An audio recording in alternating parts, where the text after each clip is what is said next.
ponderer, the Matabele ant. These powerful predators are twice the termite size. With the colony's hunger driving her, a Matabele scout searches for a target.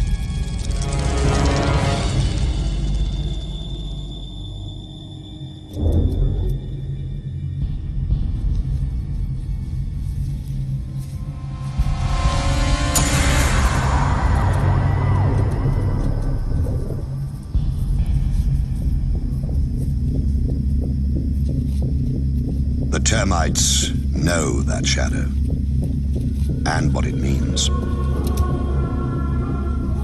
War is coming. Soon. They can do nothing as the scout marks the target and a path to their home.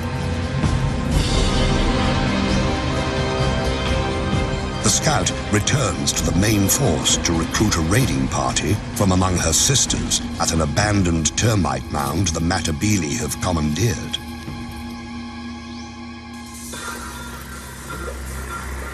With a jolt of pheromones, the chemical message travels among the warriors. It's a perfect time to attack, early in the day, before the heat rises.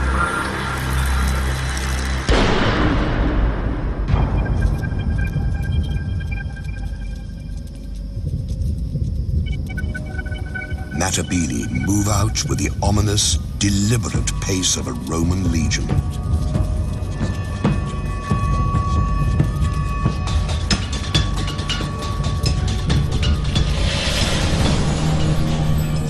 Like legionaries, the ants wear armor.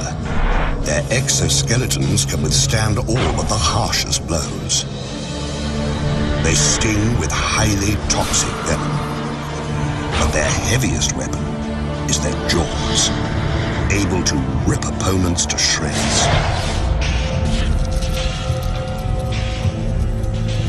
A raiding force can consist of 600 ants.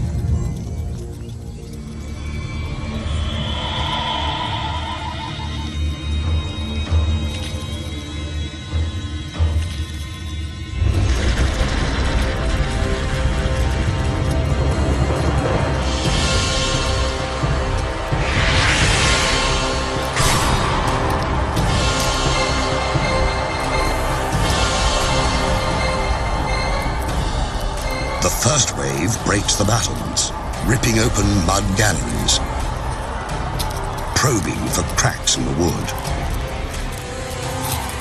Now, the smallest Matabele attack. These tunnel rats make relentless forays into the termite sanctuary.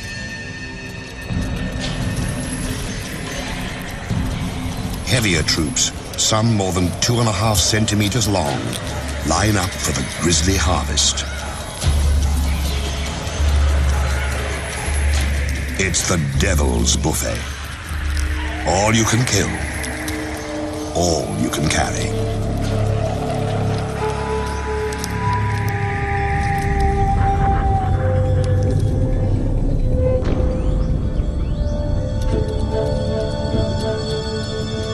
One raid might claim 4,000 victims.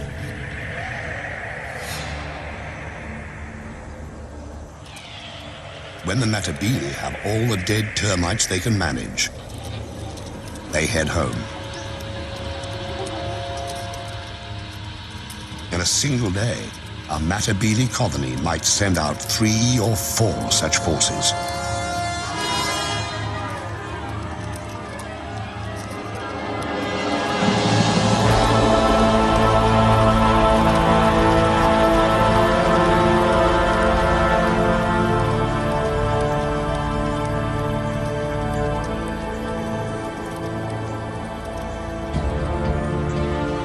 Soon, the big ants will move their base to richer hunting grounds.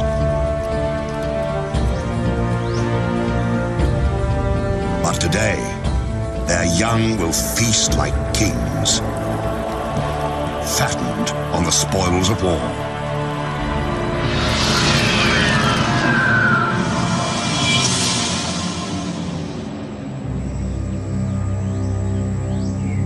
Violence is the imperial tool, wielded in many ways. Sometimes to disrupt, sometimes to control.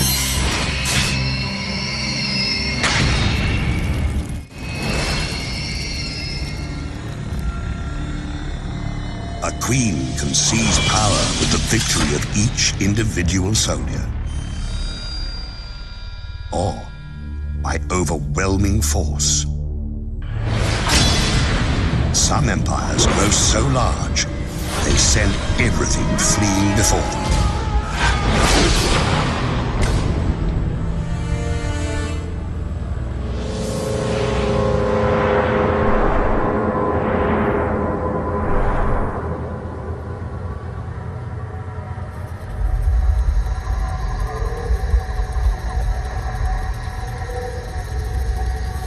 In the Panamanian rainforest, Esitan, the army ant, rules its turf with massive numbers. Army ants travel in deadly columns, a lethal force ever on the move. But this is not an attack.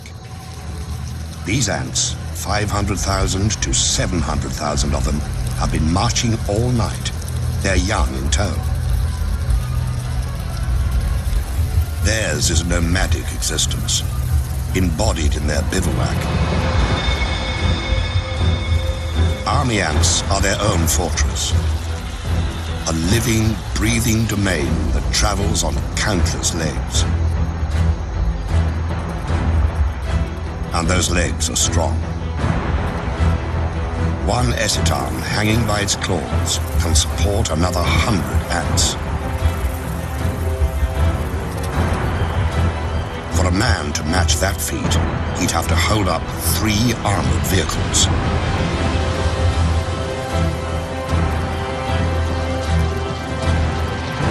Deep in the recesses of this mass of ants are hidden 200,000 unhatched young.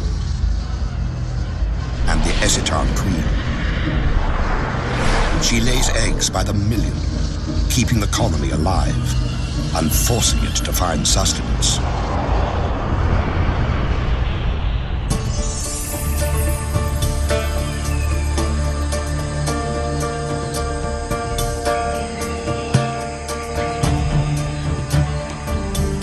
Dawn, and the bivouac stirs.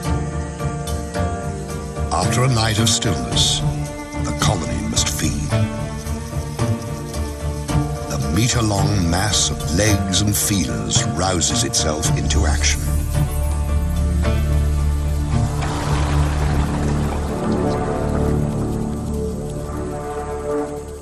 The ants begin in columns that branch apart and widen, becoming an invincible tide that can travel 300 meters a day.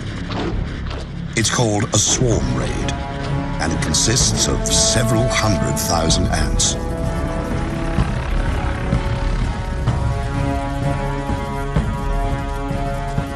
The ants move in a deadly wave, 15 meters across, driving all before them.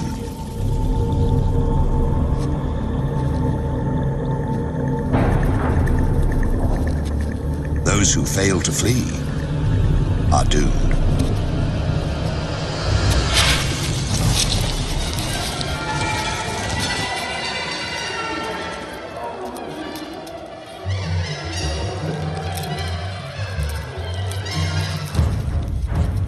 Whatever army ants can catch, they consume.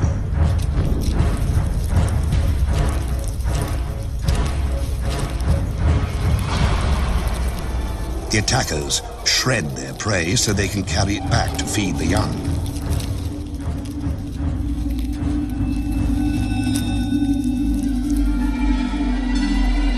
Army ants even overpower the land. They instinctively form bridges that carry the swarm over gaps and gullies. Across these living structures flows a steady stream of corpses. 30,000 a day.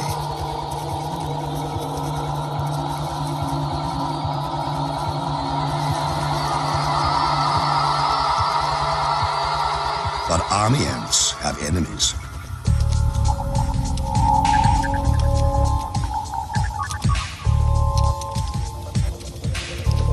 Along the swarm's edges, bandits try to pick off stragglers.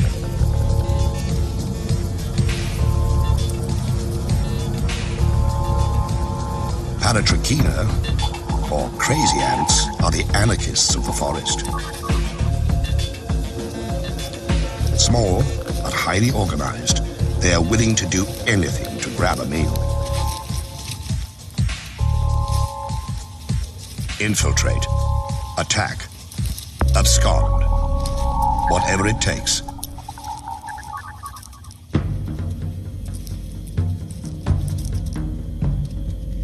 Instead of stingers, the crazy ant has spray jets that spew paralyzing venom. It lets the cruel little soldiers take down much larger opponents.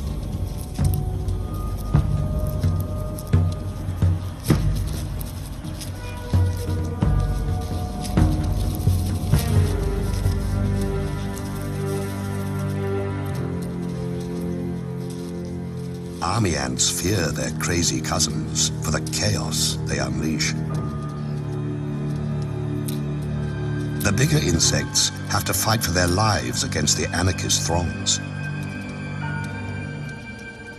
At first, the crazy ant's venom stuns the army ants. Then the effects wear off, and the army ants regain their strength. They handily escape the tiny pirates and return to the business of the raid.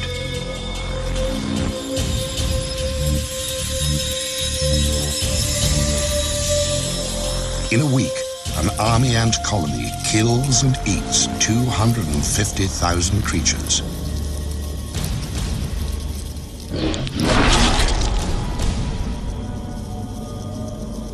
Ravaging the landscape, army ants shred its sense of order. In another kingdom, the ruler maintains control by any means necessary, even torture.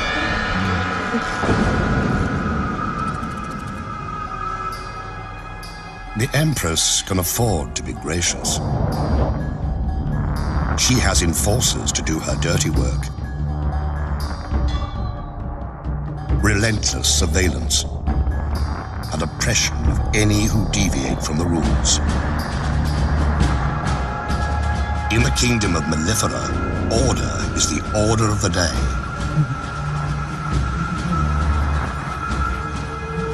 Every day. Mellifera, European honeybees, seem to lead a sweet existence, gathering pollen and turning it into gold.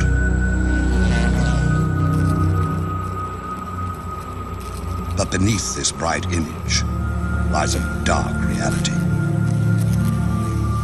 The colony exists to serve the queen, who lays the eggs that become the workers, who maintain the hive, and the warriors who defend it. Below the queen ranks the colony's young, its future.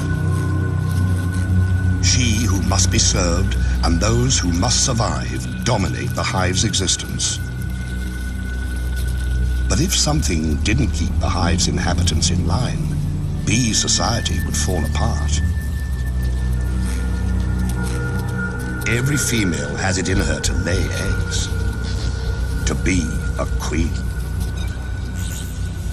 But the colony can have only one ruler. So, it has a police force to ensure that fact.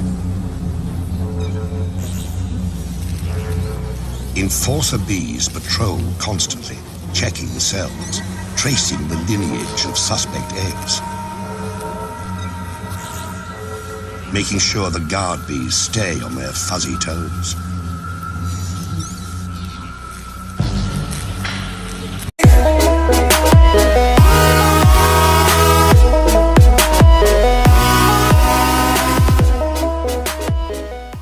Revolutionaries. And in the hive, It takes very little to cross that line. All a rebellious female needs to do is lay an egg. By the regulations of the mellifera police state, that's a crime.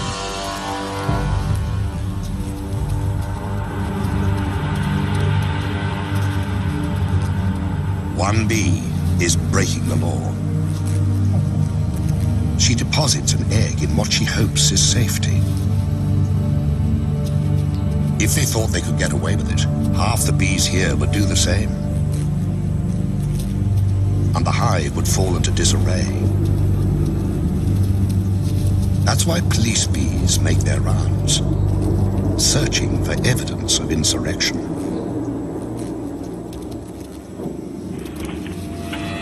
And they find it. For them, an outlaw egg contains the seeds of the colony's destruction, and so it must be destroyed.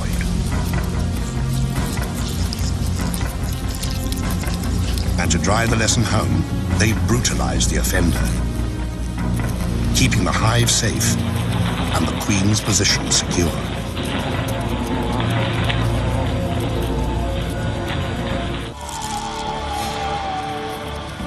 The natural order demands surrender. But in other realms, something far worse awaits.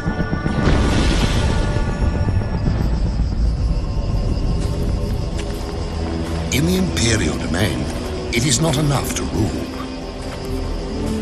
Others also must serve. By abduction and terror, the empire assures itself of slaves. Warriors carry the captives into servitude. Strangers in a strange place. In Arizona, the kingdom of Polyergus needs its slaves. The queen has her consorts, the warriors, to do her bidding. All of these live royally, thanks to a servile class. Polyergus, the slave raider ant, requires slaves because the species has grown so specialized it cannot care for itself. Massive mandibles, perfect for killing, have little use off the battlefield. So this kingdom has two societies: those who reign and those who serve. The servant ants, dwarfed by their masters, are of the species Formica. They forage for food, raise the royal young, minister to the queen's every need and those of her workers. Born into bondage, they will die slaves.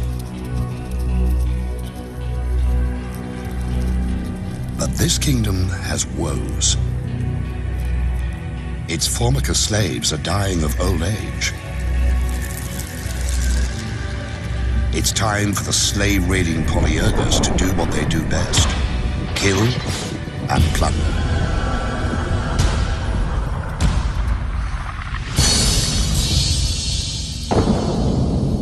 A scout has found a Formica nest. She enlists a gang of raiders. A roiling mass of red aggression, spoiling for battle. In an instant, they're off.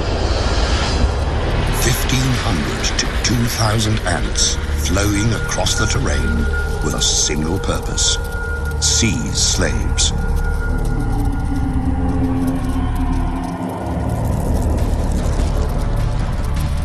Streaming into the Formica nest, the Polyergus raiders unleash hell. They kill, but only when need be. They've really come to steal the unhatched Formica young.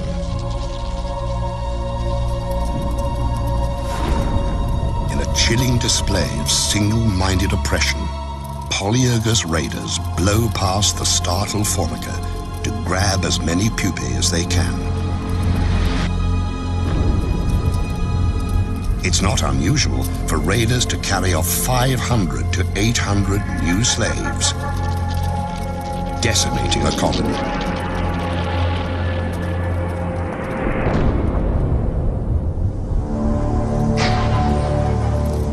The raiders transport the kidnapped Formica brood back to their kingdom. When the stolen Formica hatch, they will believe the Polyergus nest is where they belong. Another generation of Formica will become slaves.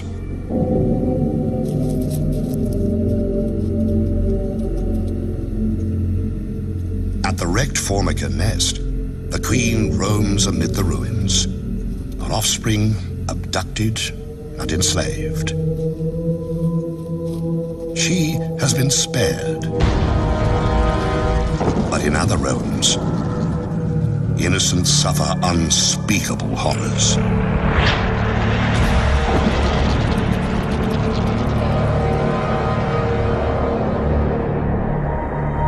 Some kingdoms steal youngsters to enslave them.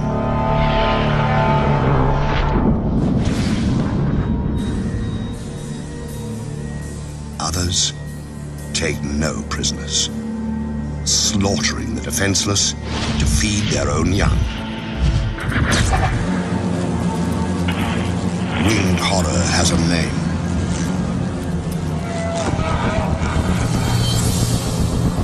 Mandarinia, the giant hornet.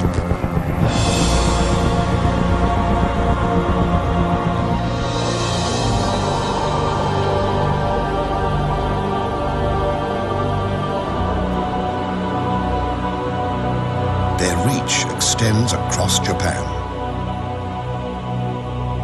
Their empire reigns in dark, secluded places.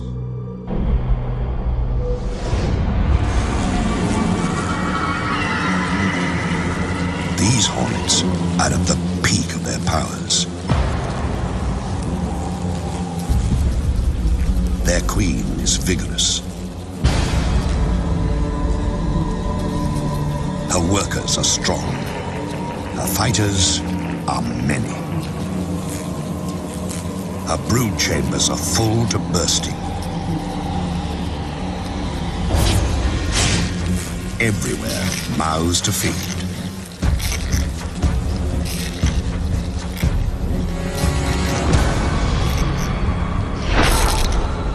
Countless larvae signal their relentless hunger by scratching at the walls of their cells. The grating drives the adult hornets into action.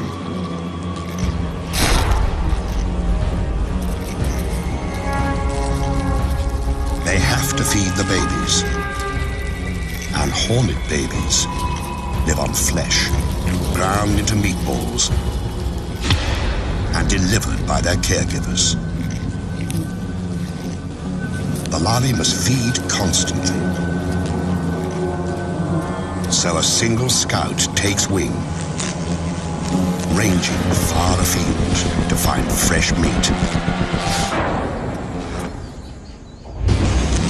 At nearly 8 centimeters long, giant hornets are superb killers. Sharp talons seize prey. Powerful jaws sever limbs and decapitate victims. Compound eyes detect the slightest movement. And this scout has found a fat, defenseless target. A hive full of mellifera, European honeybees. The scout marks it with pheromones.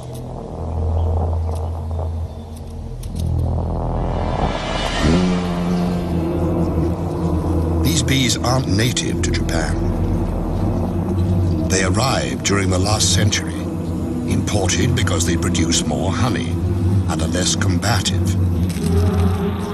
Because the alien bees didn't evolve with the giant hornets, they have no way to fight an attack.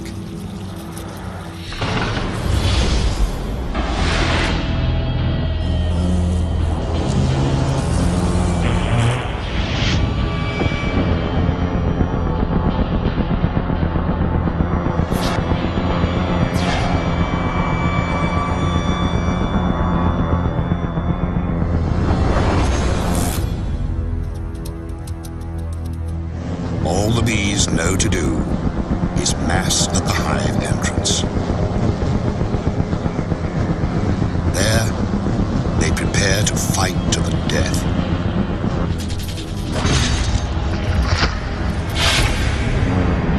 The hornets are 5 times the honeybee's size, and many times more willing to kill. In the stillness, fierce wings and fearsome odds.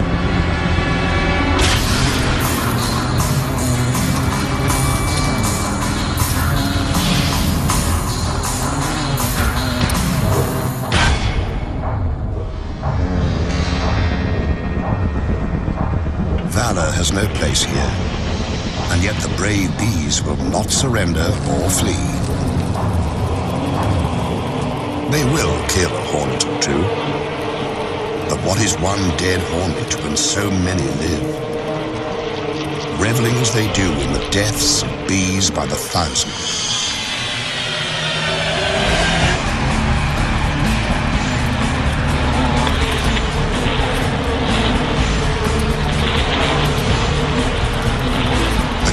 Mounts, a foregone conclusion playing itself out to a horrifying end.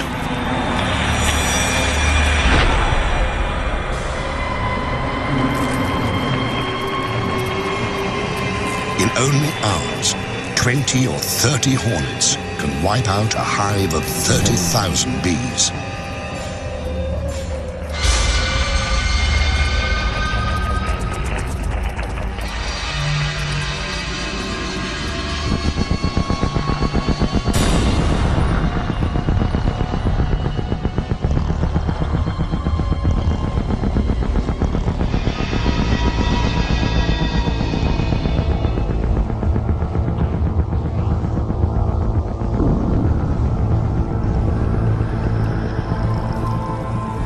Killer hornets have reduced the defenders to a carpet of the dying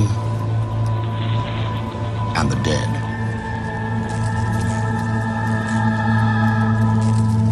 Now, they can rob at their leisure, sometimes for days. This bee colony is doomed, the victims left to rot. The raiders gorge on honey, even licking it from carcasses.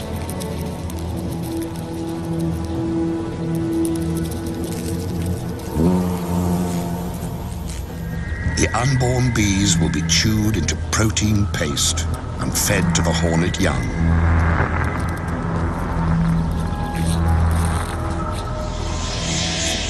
For every empire that seems invincible, there is an opponent able and ready to exploit an unexpected weakness.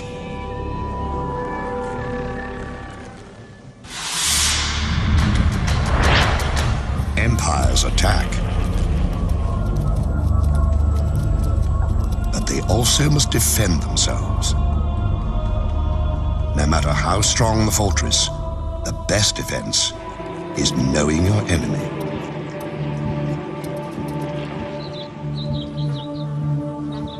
These bees have learned that lesson. For eons, they have thrived in the giant hornet's deadly shadow. The bees of Sarana know the giant hornets send scouts to find their hives. To survive, these Japanese honeybees must capture and kill the hornet scout.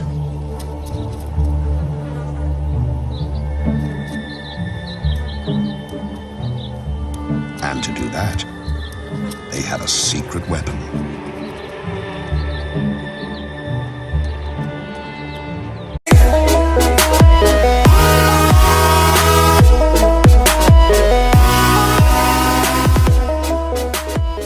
The enemy at the gate, the soldier bees pull back slightly.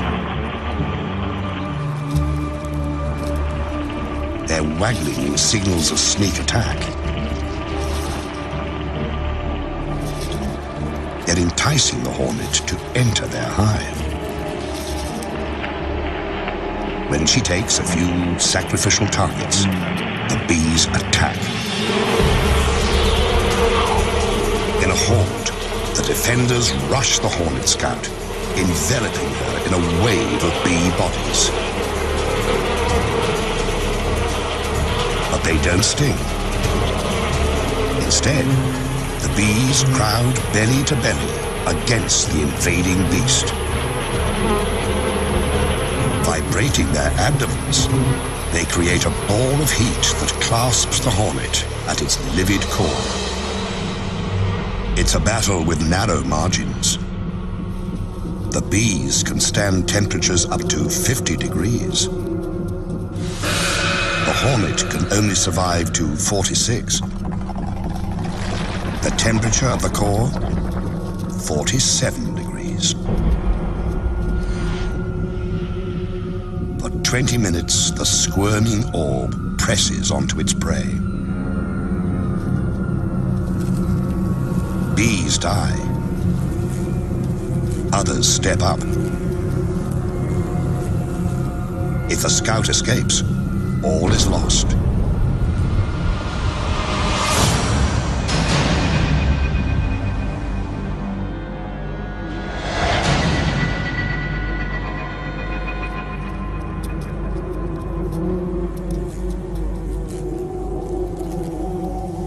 Finally, the flailing and gnashing cease. This hornet won't reveal the secret of their hive's location. The bees have paid a price, but they've saved their home. Another kingdom fends off invaders with strong walls and a martyr's devotion.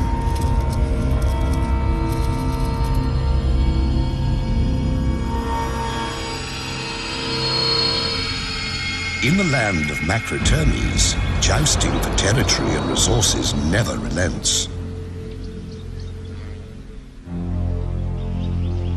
An imposing citadel harbors a colony of African termites. Inside, a labyrinth of narrow passageways and bulkheads designed to thwart invaders.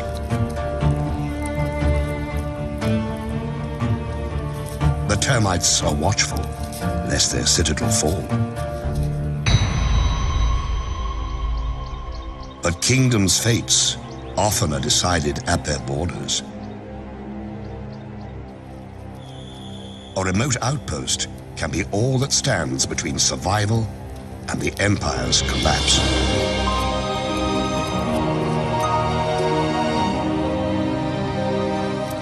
Outside the protective walls, foragers collect and transfer food back to the queen and her charges. They also watch for invaders. A Matabele scout appears.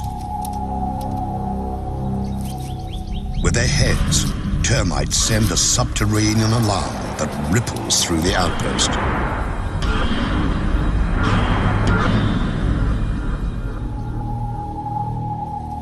At the edge of the compound, a platoon of defenders occupies a fallen branch.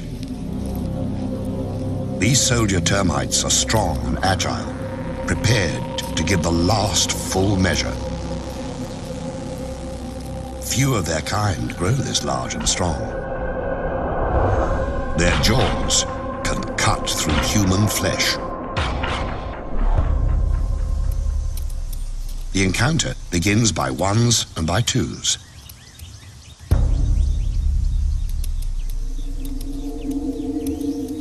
A raider infiltrates. A sentry patrols.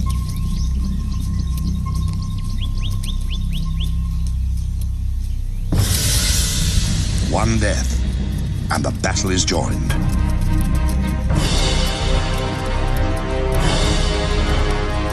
The ants stream forward, attacking with no mercy.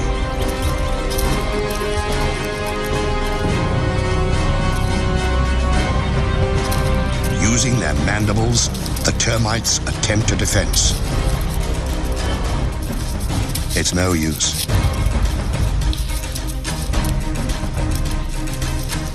Some seek shelter, but there's nowhere to hide. Even the formidable termite guards are no match for the raiders' venomous stings, which destroy the termite's nervous system.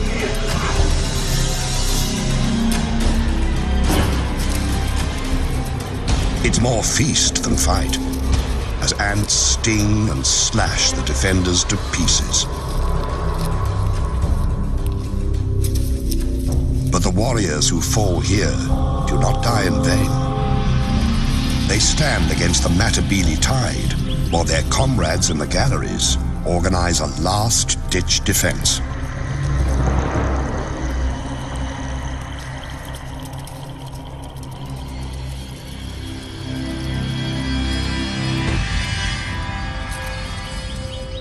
At the gates, the fighting intensifies. It's a classic tactic. Against superior forces, seize and hold the narrow passage. Stand your ground. Come home with your shield, or on it.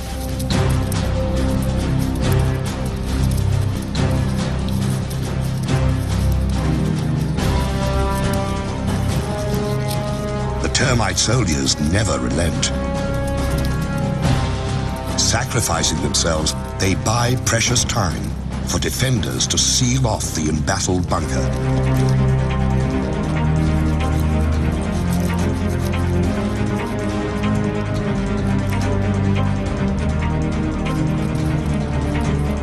Denied entry, the Matabele withdraw to attack another day. The termite colony is safe, but at a terrible cost. The departing ants carry off hundreds of termite corpses that will nourish the invaders.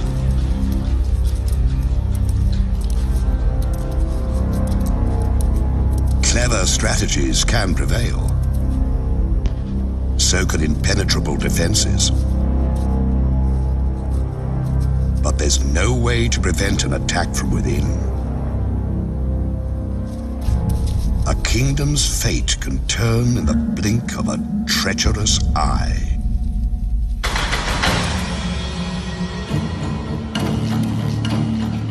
Power belongs to those who hold it, and to those who seize it. An empress is only as safe as her courtiers allow. When danger stalks the halls, rulers do well to beware. In the kingdom of Polyergus, virgin queens have to steal empires for themselves. They cannot inherit this domain.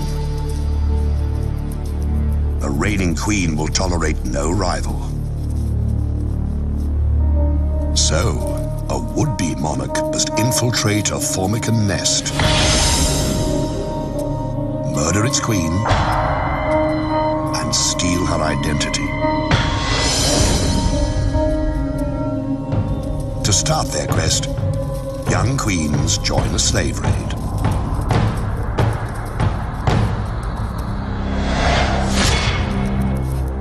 En route, they mate and shed their wings, a sign that they now bear the seeds of empire.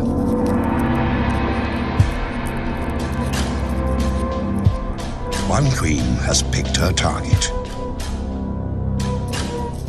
She approaches the Formican nest, ready to seize power. But before this killer queen can attack, she must evade her quarry's protectors. She releases a pheromone. Like a chemical spell, the scent neutralizes and repels the Formica defenders. The colony's heart is where the queen is, and the interloper means to pierce that heart.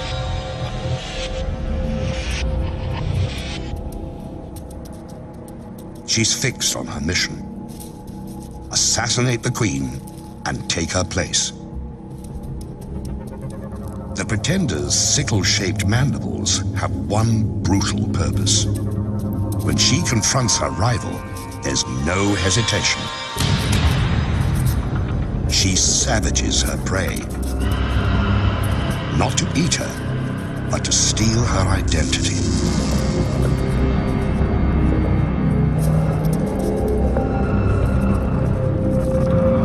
Attendants try to pull the wounded Queen to safety, but the murderess will not allow it.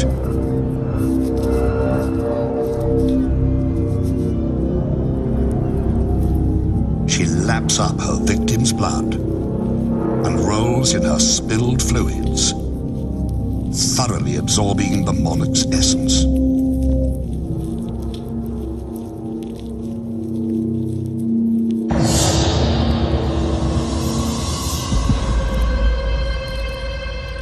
After 20 violent minutes, the Formican Queen is left to die.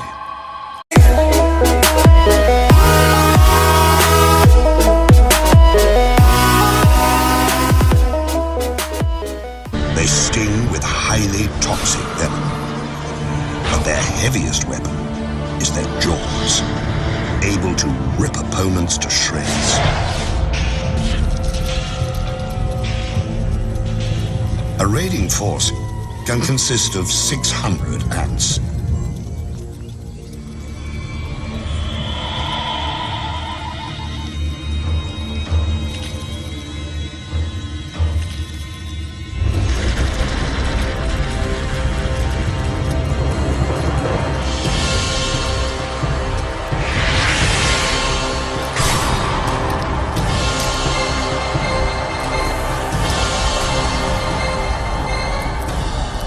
The first wave breaks the battlements, ripping open mud galleries, probing for cracks in the wood.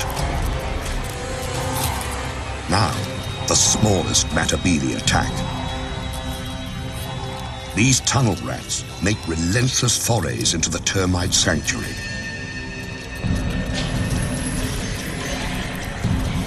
Heavier troops, some more than 2.5 centimeters long, line up for the grisly harvest. It's the devil's buffet. All you can kill, all you can carry.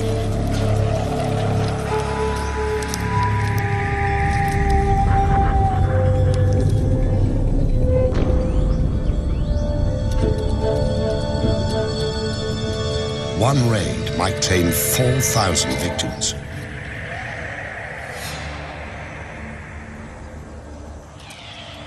When the Matabele have all the dead termites they can manage, they head home.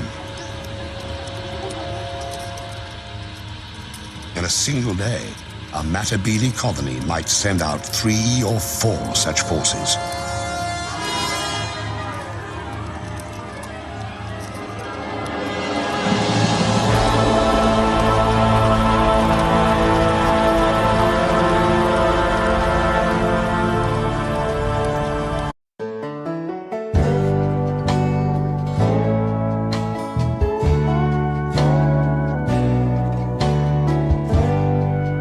Ponera, the Matabele ant.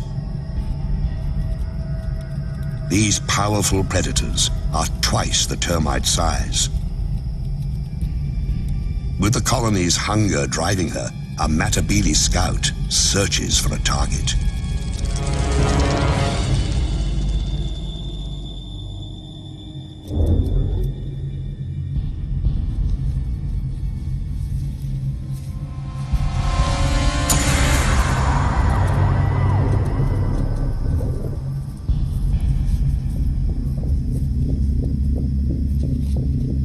The termites know that shadow and what it means. War is coming. Soon. They can do nothing as the scout marks the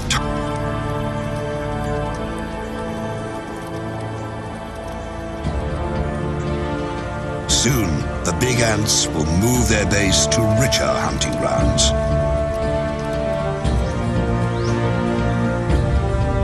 But today, their young will feast like kings, fattened on the spoils of war.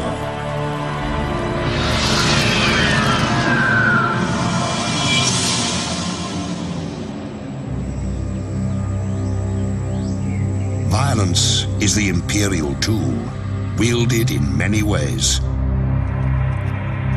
Sometimes to disrupt, sometimes to control.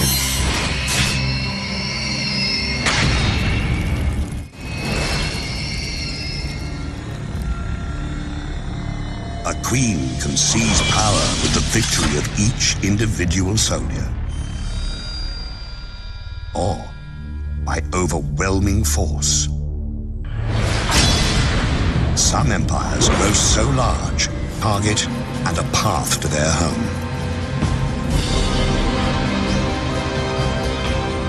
The scout returns to the main force to recruit a raiding party from among her sisters at an abandoned termite mound the Matabele have commandeered.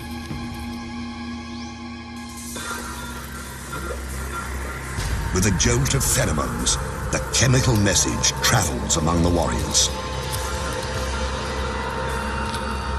It's a perfect time to attack, early in the day, before the heat rises.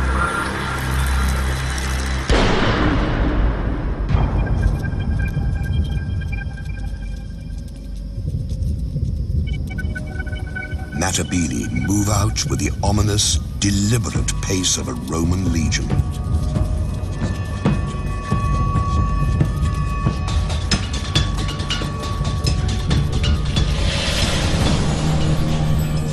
Like legionaries, the ants wear armor. Their exoskeletons can withstand all but the harshest blows.